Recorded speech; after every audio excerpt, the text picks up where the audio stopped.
When it comes to precious metals, people tend to think about gold first and foremost, but today I want to tell you something about a precious metal that is more common, and one that is certainly expensive and considered to be highly attractive.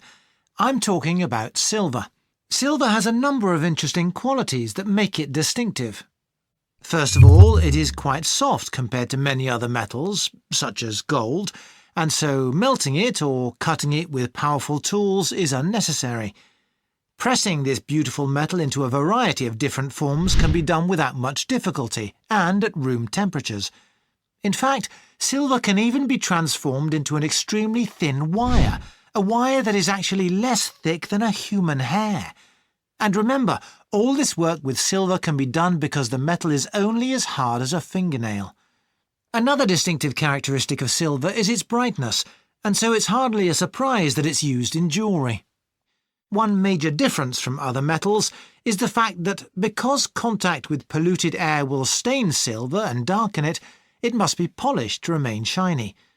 Many other metals remain dull, however much effort is made to remove dirt, but silver is different in this respect.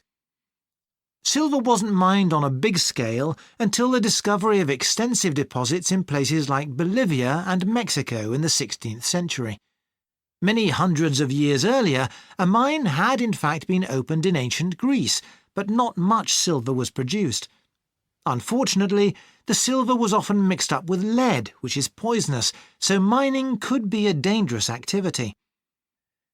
Silver was widely used in coins throughout history, though these were not necessarily pure silver and were often mixed with plenty of gold or copper, and many Europeans had plates and serving dishes made of silver for special occasions like weddings to demonstrate their status and power.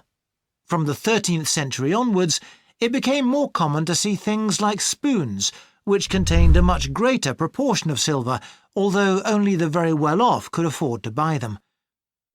Are there any questions before I move on to consider some other interesting historical facts about silver?